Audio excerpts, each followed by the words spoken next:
اللهم آمين. الحمد لله رب العالمين والعاقبة للمتقين والصلاة والسلام على من كان نبيا وآدم بين الماء والطين. ربنا ظلمنا أنفسنا وإن لم تغفر لنا وترحمنا لنكونن من الخاسرين. رب ارحمهما كما ربياني صغيرا وقل رب ارحمهما كما ربياني صغيرا. রব্বুল আলামিন আল্লাহ তাআলা, আমি এক মুসাফির বান্দারে আল্লাহ, রাত্র গভীর হয়ে গেল, একটা মানুষও বাড়িতে গেল না। আল্লাহ তোমার কোরআন হাদিসের মোহাব্বত নিয়ে বসে আছে, তুমি আল্লাহর মোহাব্বত নিয়ে বসে আছে, তোমার নবীর মায়ায় তোমার নবীর মোহাব্বত লইয়া বসে আছে রে আল্লাহ। মাবুদ রে, প্রত্যেকের বসাগুলা তুমি কবুল আর মঞ্জুর করে নাও আল্লাহ। আয় আল্লাহ, মাহফিলের শুরু থেকে নিয়ে এই পর্যন্ত আল্লাহ যত আলোচনাগুলো করা হয়েছে আল্লাহ, এর হাদিয়া যা কিছু কবুল আর মঞ্জুর করেছ, প্রত্যেকটা আমলের হাদিয়া লক্ষ কোটি গুণে বাড়াইয়া পাখির মতো উড়াইয়া উড়াইয়া আমার দয়ার নবী মায়ার নবী রওজা মুবারক, যে নবীজি সারাটা জনম উম্মতি উম্মতি বলে কাটাইছে রে আল্লাহ। জিবরাইল এসে জিজ্ঞেস করে, হুজুর গো, আপনার উফাত শরীফের পরে আপনি কই যাবেন? আপনি আল্লাহর আরশে যাবেন নাকি সিদরাতুল মুনতাহায় যাবেন? আমার নবী জিজ্ঞেস করে, জিবরাইল রে, আমার কথা জিগাইলি? আমার গুনাহগার উম্মত কই থাকবে রে? জিগাইলি না। জিবরাইল, আমার গুনাহগার উম্মত কই থাকবে রে? আমারে বলে দে। জিবরাইল ডাক দিয়া, হুজুর, আপনার ইজ্জত আপনার সম্মান পৃথিবীর কোনো মানুষের সাথে মিলবে না। নবীজি গো, আপনি আল্লাহর আরশে থাকবেন, আর আপনার গুনাহগার উম্মত তারা দুনিয়ার জমিনে থাকবে। আমার নবী তখন কান্দে, জিবরাইল, আমি আল্লাহর আরশে যাব না রে, সিদরাতুল মুনতাহায় যাব না রে, আমার গুনাহগার উম্মত যেই জমিনে থাকবে রে জিবরাইল, আমি আমার গুনাহগার উম্মত লইয়া দুনিয়ার জমিনে আমি শুয়ে থাকবো।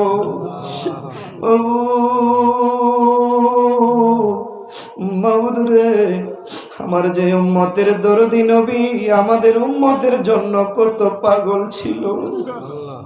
আমার নবী উফাতের সময় উম্মত রে বলে না, উম্মতের সাইরা নবীজি আরশে যায় না।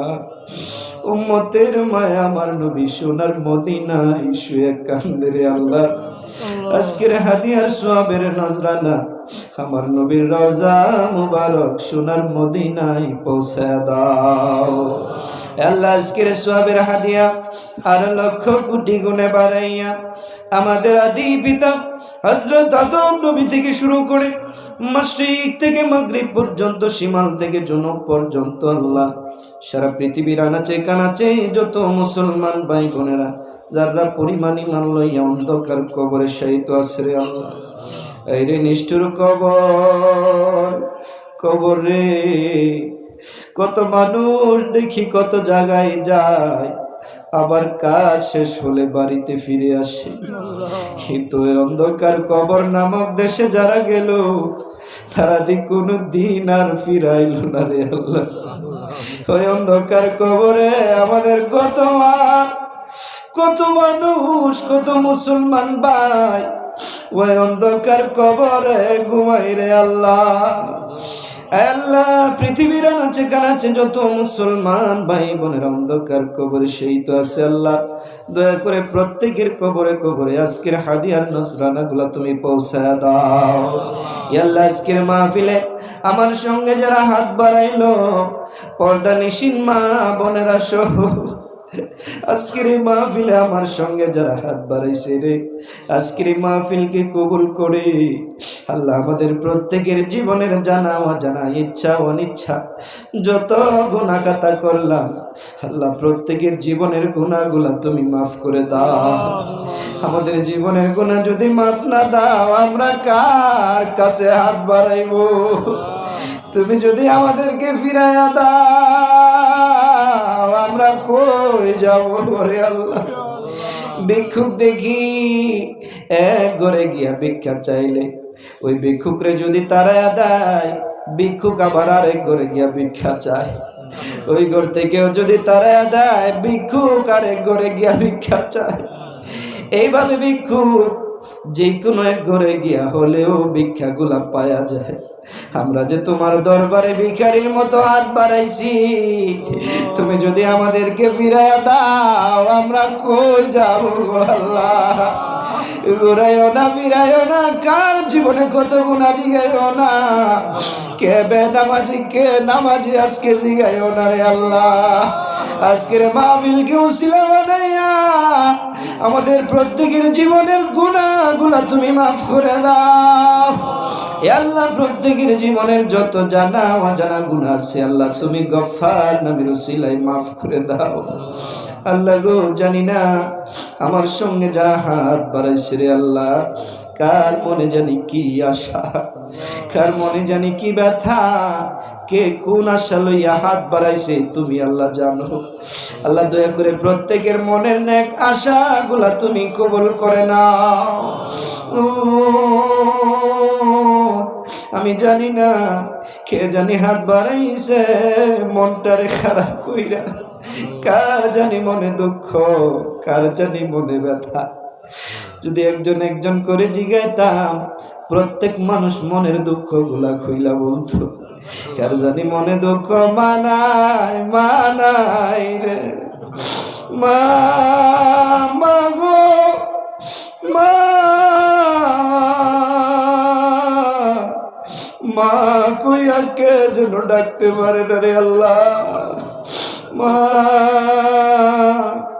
ও আদরের মা, যে মা নিজে না খাই আগে আমরা রে খাওয়াইছে রে আল্লাহ, যে মা এরকম শীতের রাইতে নিজে না ঘুমাই আগে আমরার মতো সন্তানের মা ঘুম পাড়াইছে রে। কত প্রস্রাব পায়খানা করেছি মায়ের কুলে, মা একদিনও নাকে কাপড় দিছে না রে আল্লাহ।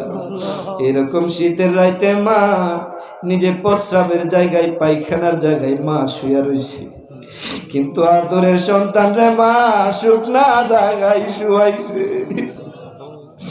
মা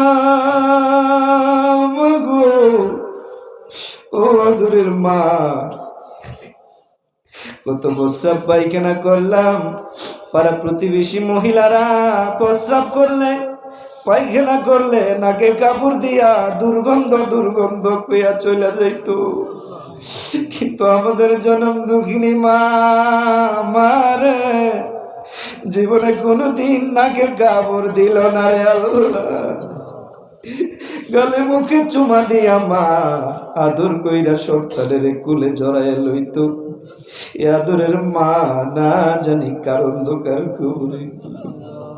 বাবা বাবা রে ও আদরের বাবা, যে বাবা নিজের জন্য জামা না কিনা আগে সন্তানের লাইগা বাবা জামা কিনছে রে। কত বাবা রে ও আদরের বাবা, বাবাদের দেখছি পায়ের জুতাটা ছিঁড়া গেলে আবার বাজার থেকে বাবা সেলাই করছে। বাবা সন্তান যদি জুতা চাইছে রে, বাবা নিজের জন্য জুতা না কিনা হলেও আগে সন্তানের লাইগা বাবা জুতা কিনছে রে। এ আদরের বাবা কোলে লইয়া কান্দে লইয়া বাবা কত আদর করতো, কত দূর রাতার বাড়ি বাজারে লইয়া যাইতো বাবা, কত আদর যত্ন কইরা আপনারে মজা খাওয়াই তোরে আল্লাহ। এ আদরের মা আদরের বাবা জানি কার অন্ধকার কবরে শুয়ে রয়েছে আল্লাহ। কারে ডাকবো রে মাগো মা বলিয়া মাঝে আমার চলে গেল জনমের লাগিয়া, কারে ডাকবো রে বাবা বলিয়া, বাবা মোদের চলে গেল জনমের লাগিয়া। আয় আল্লাহ, আদরের মা আদরের বাবা যাদের অন্ধকার কবরে শুয়ে রইছে, আল্লাহ এই মুহূর্তে আজকের মাহফিলকে কবুল করে মা বাবার কবরগুলা জান্নাতের বাগান বানায় দাও। আল্লাহ যাদের আম্মা আম্মার কবরে আযাব হয়, এই মুহূর্তে আজকের মাহফিলকে উসিলা বানাইয়া প্রত্যেকের মা বাবার কবরগুলা এই মুহূর্তে আযাব হলে তুমি আল্লাহ আযাবগুলা মাফ করে দাও। আল্লাহ যাদের আব্বা আম্মা জীবিত আছে, যাদের আব্বা আম্মা বেঁচে আছে, আল্লাহ গো প্রত্যেকের মা বাবার নেক হায়াত বাড়াইয়া দাও। মা বাবা কি জিনিস, মা বাবার খেদমত করার মতো বুঝ ছেলে মেয়েদেরকে আল্লাহ তুমি দান করে দাও। আল্লাহ অনেকে অসুস্থ আছে অত্র এলাকার মধ্যে, আল্লাহ তোমার শাফি নামের উসিলায় আল্লাহ প্রত্যেকের সুস্থতা নসিব করে দাও। আল্লাহ আল্লাহ এই মাহফিলে একজন আল্লাহ মাহফিল শুনেছিল কিন্তু হঠাৎ অসুস্থ হয়ে গেছে, আল্লাহ ওনাকেও তুমি পরিপূর্ণ সুস্থতা নসিব করে দাও। আল্লাহ এক ভাই দোয়া চেয়েছে, ওনার একজন স্ত্রী আজকে মারা গেছে, আজকে ওনাকে দাফন দিয়েছে, আল্লাহ ওনার স্ত্রী কবরটারে জান্নাতের বাগান বানায় দাও। আল্লাহ অত্র এলাকার নিচে যত মুর্দেগান শুয়ে আছে, আল্লাহ প্রত্যেকের কবরগুলা মাহফিলকে উসিলা করে জান্নাতের বাগান বানায় দাও। আল্লাহ আমার যত ভাইরা আজকের এই মাহফিলে আল্লাহ টাকা পয়সা দিয়ে শরীক হইল, আল্লাহ প্রত্যেকেরই দান খয়রাত গুলা তুমি কবুল আর মঞ্জুর করে নাও। যে দাদার নামে দান করলো, বাবার নামে দান করলো, মায়ের নামে দান করলো, দাদির নামে দান করলো, নানা নানির নামে দান করলো, প্রত্যেকের নামে নামে আজকের হাদিয়ার সোয়াবগুলা প্রত্যেকের কবরে পৌঁছায় দাও। বিনিময় কবরগুলা জান্নাতের বাগান বানায় দাও। আল্লাহ কাজ করে যে যুবক ভাইয়ের আল্লাহ তো সুন্দর কোরআন হাদিসের মাহফিল সাজাইছে রে আল্লাহ, আমার যুবক ভাইগুলা ইচ্ছা করলে গানের আসর জমাইতে পারতো, ইচ্ছা করলে যে কোনো অন্য অনুষ্ঠান করতে পারতো, কিন্তু তারা কোরআন হাদিসের আলোচনা শোনার জন্য এত সুন্দর জান্নাতের বাগান সাজাইছে। আল্লাহ আমার যুবক ভাই যারা আজকে মাহফিল সাজাইছে, আল্লাহ এই যুবক ভাইগুলার যুবকদের সর্দার ইমাম হাসান হুসাইনের সাথে জান্নাতে জায়গা করে দিও। আল্লাহ আল্লাহ এই মাহফিলকে করতে গিয়ে আরো যারা মেধা দিয়ে শ্রম দিয়ে যারা সাহায্য সহযোগিতা করেছে, আল্লাহ প্রত্যেকের সাহায্য সহযোগিতাগুলো তুমি কবুল করে নাও। আল্লাহ এই মাহফিলে যারা এসেছে সবাই তুমি মাফ করিয়া দাও। পর্দানিসীন মা বোনেরা হাত বাড়াইছে, ও পর্দানিসীন মা, ও মা বোনেরা, মা বোনদেরকে বলে যায় মা বোনেরা স্বামীর সেবা যত্ন কইরো, বাবা মার কথা মতো চইল, নামাজ পড়ো মা, জান্নাত ফরজ হয়ে যাবে। ও মা বোনেরা, মা বোনদের জান্নাতে যাওয়া বড় সহজ। পর্দা নিশিন চইল, আল্লাহর হুকুম মাইনো, স্বামীর সেবা যত্ন কইরো, মা বোনদের জন্য জান্নাতে যাওয়া বড় সহজ। অথচ এই মা বোনেরাই জাহান্নামে বেশি যাবে। আল্লাহ আমার মা বোনদের জীবনের গুনাহগুলো মাফ করে মা বোনদেরকে রাবেয়া বুসরির মতো আবেদা সালেহা তুমি বানায় দাও। আল্লাহ প্রতি বছর এই মাহফিলকে কবুল করে নাও। আল্লাহ কিয়ামতের আগ পর্যন্ত এই মাহফিলকে তুমি কবুল আর মঞ্জুর করে নাও। وصلى الله تعالى على خير خلقه محمد ونور عرشه وعلى آله وأصحابه أجمعين। আজরাইল যেই দিন আমাদের নামে পরোয়ানা দিয়া পাঠাইবা, তোমার নবী বলেছে আজরাইল যেই দিন সামনে আসবে, আজরাইলকে দেখে মানুষের হুশগুলা সেই দিন চলে যাবে। আজরাইলকে দেখে মানুষের চোখ দুইটা সেই দিন উল্টে যাবে। আজরাইলকে দেখে মানুষের শরীরের রক্তগুলো পানি পানি হয়ে যাবে। আজরাইলকে দেখে মানুষের সমস্ত হাড় মাংসগুলা জোড়া ছেড়ে দিবে। এমন কঠিন অবস্থা হবে, এমন কঠিন অবস্থার সময় সেই দিন শয়তান সামনে দাঁড়ায় থাকবে আমাদের ঈমানটারে হরণ করার জন্য। আল্লাহ গো, ওই কঠিন মুহূর্তে আমাদেরকে বেঈমান কাফের বানায় মাইরো না। মুশরিক বানায় মাইরো না, ইমানদার হিসাবে আমাদের মরণটারে দিও আল্লাহ। বেঈমান কাফের বানায় মাইরো না, ইমানদার হিসাবে মরণ দিও। আরে মৃত্যুর কঠিন নিদানে আমাদের প্রত্যেকের জবানে শেষবারের মতো জারি করে দিও মধুর কালিমা লা ইলাহা ইল্লাল্লাহু মুহাম্মাদুর রাসূলুল্লাহ। আসসালামু আলাইকুম।